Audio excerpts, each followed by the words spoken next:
समीचीन विकल्पों का सम्यक समाधान। सुनिए परम पूज्य श्रमण श्री सुप्रभ सागर जी महाराज के मुखारबिंद से YouTube चैनल सुप्रभ उवाच पर शुभाशीष परम पूज्य श्रमणाचार्य 108 श्री विशुद्ध सागर जी महाराज। सानिध्य श्रमण सुप्रभ सागर जी महाराज, श्रमण प्रणत सागर जी महाराज।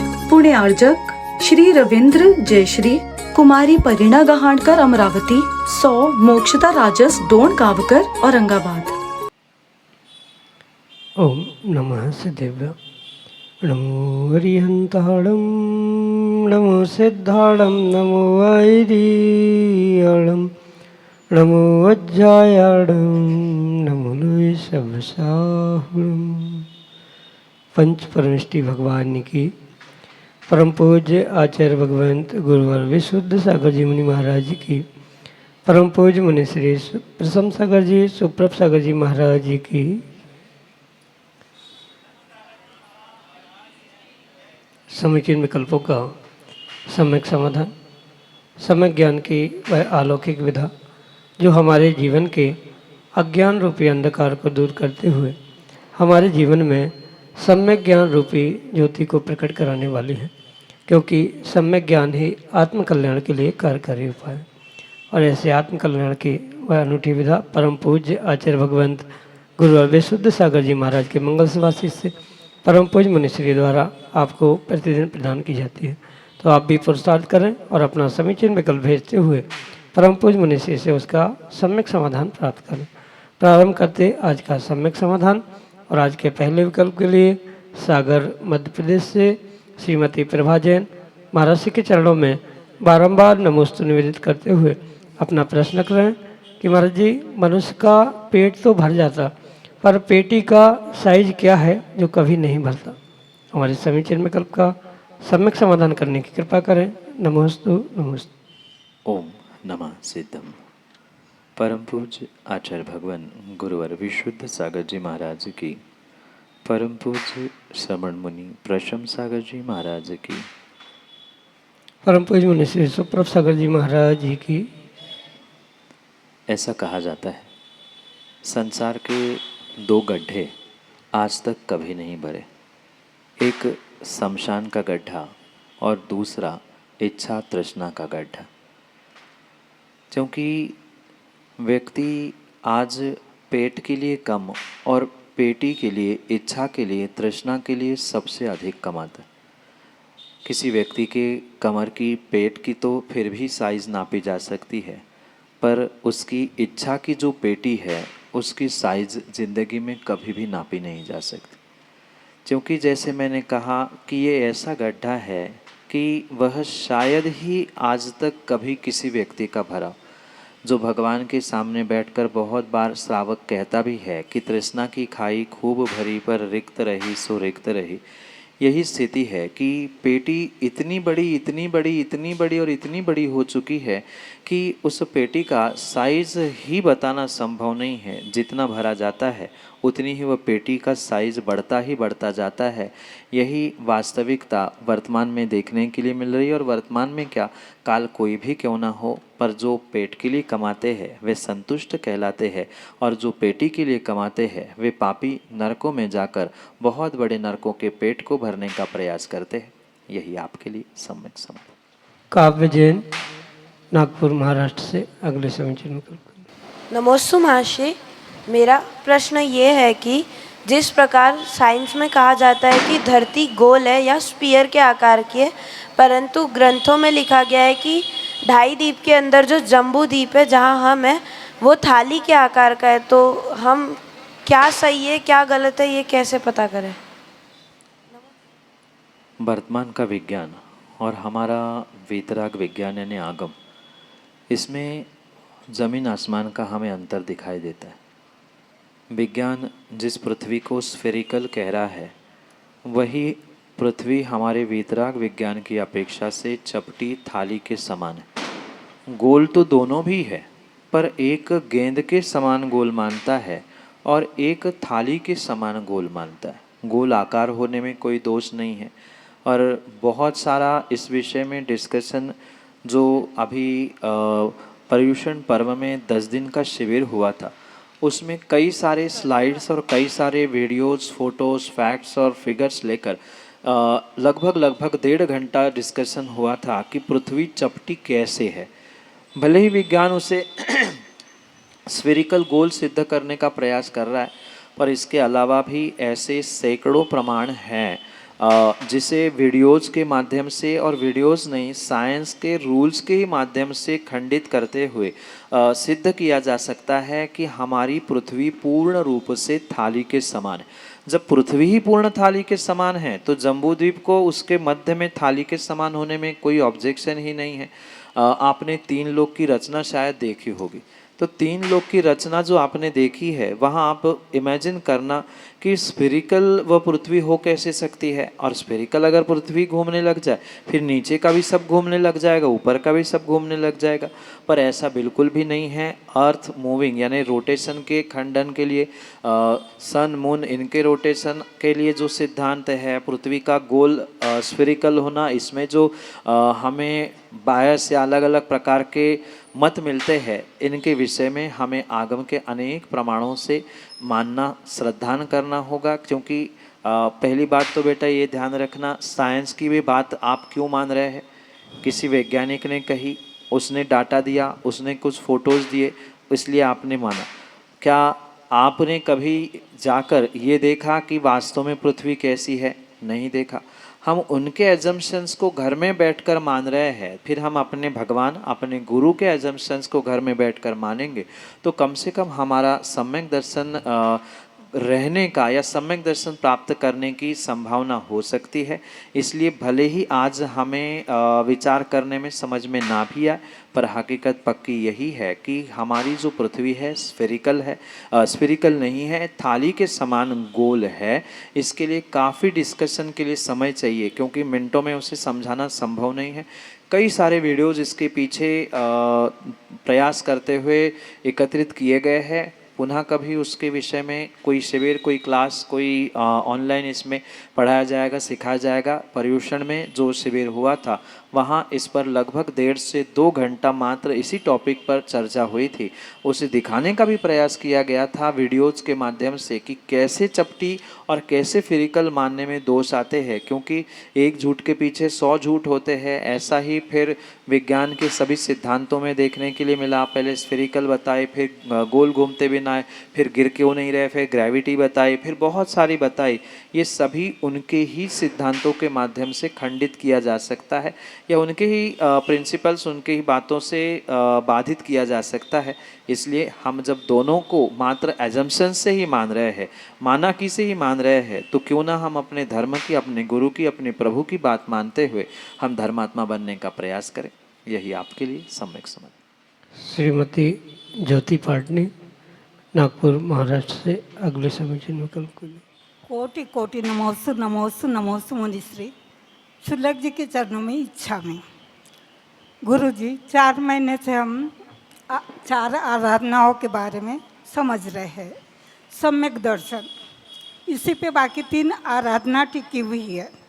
और हम लोग हैं संसारी, तो समय समय पे कर्मोदय के कारण हमारा सम्यक दर्शन विचलित होता है।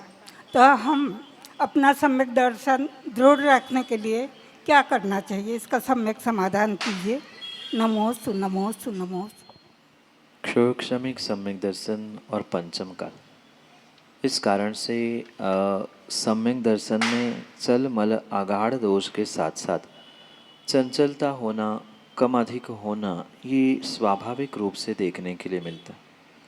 पर ऐसी स्थिति में अगर एक श्रावक अंतरंग के दृढ़ निश्चय और निर्धार से कार्य करेगा तो पुनः पुनः वह अपने सम्यक दर्शन को दृढ़ करने का प्रयास भी कर सकता है। पर आवश्यकता उसको अपने सच्चे देवशास्त्र गुरु पर अकाट श्रद्धान करने की है, क्योंकि सम्यक दर्शन का या सम्यक दर्शन की प्राप्ति मात्र और मात्र व्यक्ति के अंतरंग के अकाट श्रद्धान से ही संभव। बाहर की परिभाषाएं चाहे करणानियों की हो, द्रव्यानियों की हो, कुछ भी कहे, पर अगर हमें अपने आप पर और अपने देवशास्त्र गुरु पर अकाट श्रद्धान है, विश्वास है, तो कितनी ही विषमताएं, कितने ही सांसारिक प्रॉब्लम्स भी क्यों ना आ जाए, पर ये पक्का देखने के लिए मिलता है, जिसको अपने आप से भी ज़्यादा गुरु पे, प्रभु पे विश्वास होता है, उनके संकट भी मिनटों में टलते हुए देखने में आते हैं। इसलिए ये सम्यक दर्शन की दृढ़ता को प्राप्त करने के लिए पुनः पुनः हम अपने श्रद्धान को टटोल कर देखने का प्रयास करें। क्या वास्तव में मुझे अपने आप पर, अपने गुरु पर, अपने प्रभु पर, अपने धर्म पर विश्वास है कि नहीं है, कितने अंशों में है। अगर माना कि कम हो रहा है तो हम ही अपने लिए जज बने, अपने लिए वकील बने कि हम ही दलील दे कि भाई इतनी सी बात होकर तुम गुरु से दूर हो रहे हैं, इतनी सी बात सुनकर तुम धर्म से दूर हो रहे, इतनी ही बात से तुम डर गए। तो आदि आदि अनेक प्रकार से विचार विमर्श अपने आप के साथ करने से ही हम दृढ़ श्रद्धानी हो सकते हैं। माना कि हम अपने आप से बात नहीं कर पा रहे हैं तो बहुत अच्छी बात है, हम गुरु के समीप पहुँचे, क्योंकि पंचम काल में एक निर्ग्रंथ गुरु ही ऐसे हो सकते हैं जो आपको या किसी को भी उस सम्यक दर्शन में या अपने श्रद्धान में दृढ़ करने के लिए बहुत बड़े निमित्त हो सकते। पर यह भी संभव है गुरु हमेशा मिले ना मिले, कहाँ गुरु कहाँ हम हैं, ये भी संभवता है। तो गुरु ना मिलने पर जो गुरुओं से प्राप्त हमारे लिए जो जिनवाणी है, शास्त्र है, ये भी बहुत बड़े साधन हो सकते हैं। और मैं तो हर स्थान में कहता हूँ कि बहुत बड़े बड़े कठिन ग्रंथों को, सिद्धांतों को रटने से, याद करने से सम्यक दर्शन की दृढ़ता के लिए प्रथमान योग सबसे बड़ा साधन है, जिसे बोधि समाधि निधानम कहा है। बोधि हो, समाधि हो, सम्यक दर्शन की दृढ़ता हो, उस प्रथमान योग की कथाओं को, कहानियों को सुनते सुनते ही जब उनके साथ इतनी विषमता आई थी, उन्होंने ऐसा फेस किया था, तो मेरे सामने तो कुछ भी नहीं है। सीता को अग्नि परीक्षा देने पड़ी थी, लवकुश गर्भ में होते समय पे जंगल जाना पड़ा था, आदि आदि उन पुराण पुरुषों की, सती माँ, उनकी कथाएं सुनने से भी हमारा सम्यक दर्शन दृढ़ हो सकता है। तो जो निमित्त जब हमें उपस्थित हो, बहुत अच्छी बात है। हम अपना ही मित्र, अपने ही गुरु, अपनी ही जनवाणी बनते, अपने से ही चर्चा करें। वो ना कर पा रहे हैं तो कोई बात नहीं है, कम से कम जो हमें साक्षात गुरु दिख रहे हैं, गुरु नहीं मिल रहे हैं, जनवाणी उपलब्ध है। और सबसे आसान ये प्रथमान योग की कथा, कहानी, चारित्र, पुराण ग्रंथ पढ़े, पुनः पुनः पढ़ते हुए, पुनः पुनः पढ़ते हुए अपने आप को, अपने श्रद्धान को, अपने सम्यक दर्शन को दृढ़ करने का प्रयास करते रहे। यही आपके लिए सम्यक समय। श्रीमती चंद्रकला अजमेरा, नागपुर महाराष्ट्र से अगले समीचीन विकल्प। महाराजों के चरणों में मेरा कोटि कोटि नमस्तु महाराज जी। और मेरा प्रश्न ये है कि जो आप लोग आंकड़ी वगैरह लेते हैं, इसका क्या कारण है और इससे आपको क्या है, ये मतलब इसके लिए क्या होता है? माँ, जो मुनिराज आहारचर्या को जाते समय आखड़ी लेते हैं, विधि लेते, ये कोई उनका शौक, मौज मस्ती के लिए या किसी श्रावक को परेशान करने के लिए नहीं लेते। ये एक आचार्य भगवंतों ने तप कहा है, जो बहिरंग तप कहे जाते हैं, अनशन, औमोदर्य, वृत्ति परिसंख्यान। इसमें से ये तीसरे नंबर का वृत्ति परिसंख्यान नाम का तप है। अपनी इच्छाओं का निरोध करना, स्वयं के पुण्य पाप की परीक्षा करना, इस मुख्य उद्देश्य से ये वृत्ति परिसंख्यान नाम का तीसरा बहिरंग तप मुनिराज उत्तर गुणों के रूप में और आचार्य भगवंत मूल गुणों के रूप में धारण करते। मुनिराजों के लिए कंपलसरी नहीं है, पर अपने पुण्य पाप की परीक्षा करने के साथ साथ इच्छाओं का निरोध करने के लिए ये वृत्ति परिसंख्यान नाम का तप तपते हैं। क्योंकि अक्सर यही होता है कि मैं भी पड़गान के लिए खड़ा हूँ, आप भी पड़गान के लिए, मतलब ऐसे कहने वाले बहुत सारे श्रावक होते हैं कि हमने इतनी सेवा की, हम भी तो पड़गा रहे थे, वो भी पड़गा रहे थे, तो अब जाए कहाँ मुनिराज। तो कुछ ना कुछ वे विधि लेकर, आखड़ी लेकर निकल।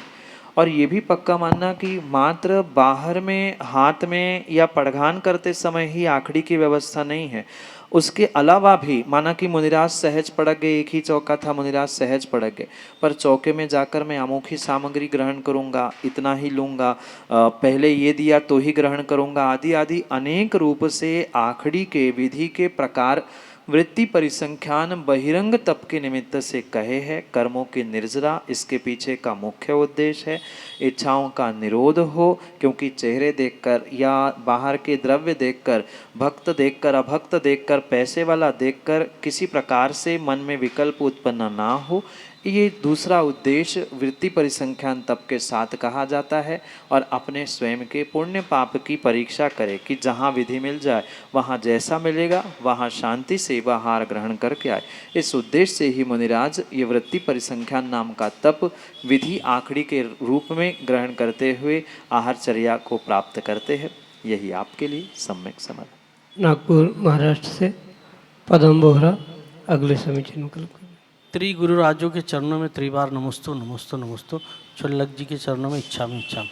हे गुरुवर, जिस प्रकार वृक्ष उसके सारे पत्ते गिर जाने के बाद भी निश्चित रूप से अविचल खड़ा रहता है, उसके मन में कोई संकोच नहीं आता या उसके मन में कोई विकल्प नहीं आता, हम श्रावकों को भी सम विषम परिस्थिति में ऐसा कोई ज्ञान दे जिससे हम भी हर परिस्थिति में अविचलित होकर विचलित न हो, अविचलित होकर खड़े रहे। नमोस्तु गुरुदेव, नमोस्तु। कभी धूप तो कभी छाँव, इन दोनों को सहन करते हुए एक वृक्ष स्थिरता से और विवेक से अपने स्थान को नहीं छोड़ता।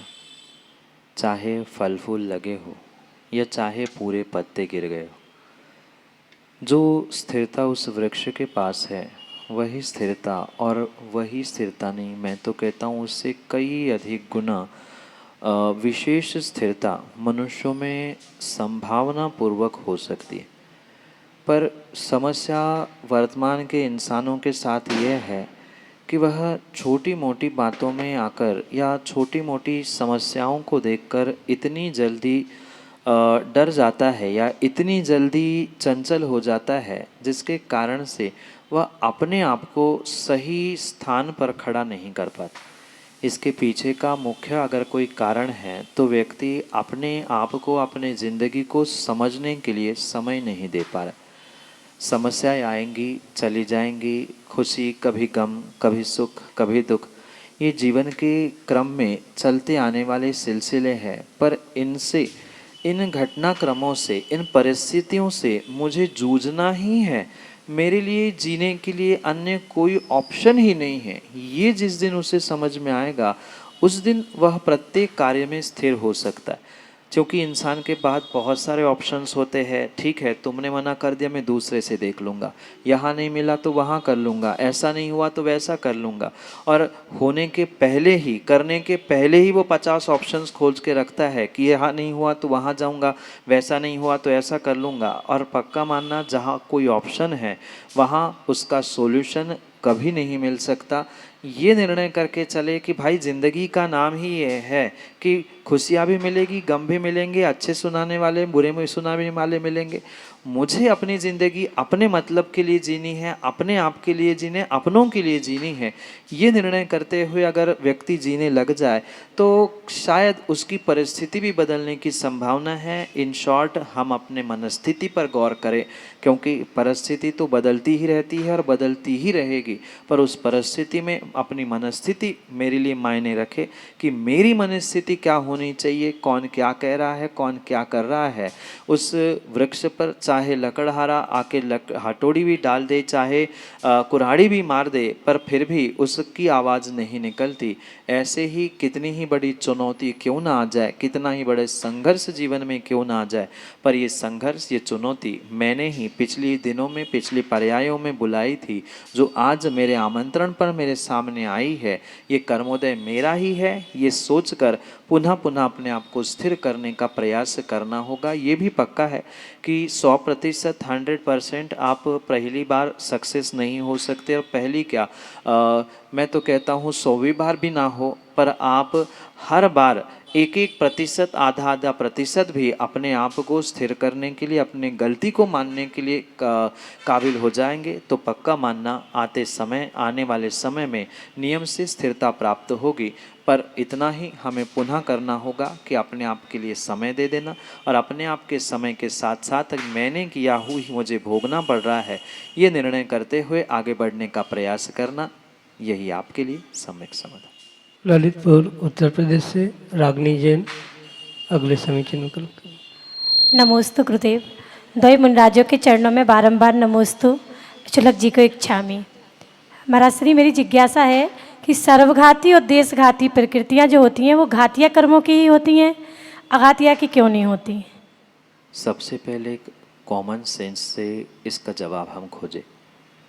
अगर कॉमन सेंस से इतनी बात हम समझे कि तीनों के नाम गौर से पढ़े, घातिया कर्म, देश घाती और सर्वघाती, अगर इन तीनों को पढ़ते समय हमें कोई शब्द कॉमन समझ में आए तो मतलब सिद्धांत से नहीं पर कॉमन सेंस से ये बात समझ में आती है कि ये प्रकार किसके होंगे, घातिया, देशघाती और सर्वघाती। जो घातिया है ही नहीं है तो उसकी देशघाती और सर्वघाती प्रकृतियाँ कैसे बन सकती है? घातिया का अर्थ होता है घात करने वाला, जीव के अनुजीवी गुणों का घात करने वाला जो कर्म है उसे घातिया कहा जा रहा है। पर जो स्वयं घातिया ही नहीं है वह एक देश घात करेगा, सर्वघात करेगा, ये वहाँ डिफ्रेंशिएशन ही करने की आवश्यकता नहीं। ये तो बहुत कॉमन सेंस की बात हुई। शब्दों के या शब्दार्थ की अपेक्षा से इसे समझा जा सकता है, क्योंकि जो अघातिया है वह शब्द ही क्या कह रहा है, अघातिया। वो जब जीव के अनुजीवी गुणों का घात कर ही नहीं रहा है तो उसका बाइफर्केशन एक देश घात करने वाला या पूर्ण घात करने वाला हो ही नहीं सकता। इसलिए पहली बात ये स्पष्ट समझे कि ये देशघाती सर्वघाती प्रकृतियाँ मूलतः घातिया कर्म की ही होना संभव है, अघातिया कर्म की होना संभव नहीं है। दूसरी बात, सिद्धांत की अपेक्षा से भी हम अगर चर्चा करेंगे तो सिद्धांत भी हमें कहीं ना कहीं उस कॉमन सेंस की ओर ही ले जाना चाहता है, क्योंकि घातिया कर्म का जो मतलब घातिया कर्म की जो चार भेद कहे जाते हैं, ज्ञानावरणी, दर्शनावरणी आदि, इन सर्व के निमित्त से यानी चारों के निमित्त से ही बनने वाले दो मुख्य कारण हैं। मतलब देशघाती और सर्वघाती प्रकृतियों का विभाजन कहाँ पे होता है? वह दो स्थानों पर होता है कि सम्यक दर्शन के प्राप्ति के लिए या फिर श्रेणी चढ़ते के समय में। तो वहाँ दोनों भी कार्य किसके कारण से होंगे? एक मोहिनी के, तो मोहिनी के भी जो दोनों भेदों में चारित्र मोहिनी हो, दर्शन मोहिनी हो, दर्शन मोहिनी के समय पे या चारित्र मोहिनी के समय पे, तो दोनों के समय वो मूल प्रकृति घातिया ही कर्म की है और उसी कारण से कहीं न कहीं उनका वह संबंध देशघाती रूप यानी किंचित ढाकने के रूप में, किंचित नाश करने के रूप में और सर्वघाती यानी पूर्ण नाश करने के रूप में स्वीकार किया जाता है। यही आपके लिए सम्यक समाधान। समीचीन विकल्पों का सम्यक समाधान सुनिए परम पूज्य श्रमण श्री सुप्रभ सागर जी महाराज के मुखारविंद से। YouTube चैनल सुप्रभ उवाच पर शुभाशीष परम पूज्य श्रमणाचार्य 108 श्री विशुद्ध सागर जी महाराज। सानिध्य श्रमण सुप्रभ सागर जी महाराज, श्रमण प्रणत सागर जी महाराज। पुणे आर्जक श्री रविंद्र जयश्री, कुमारी परिणा गहाणकर अमरावती, 100 मोक्षता राजस डोन कावकर औरंगाबाद।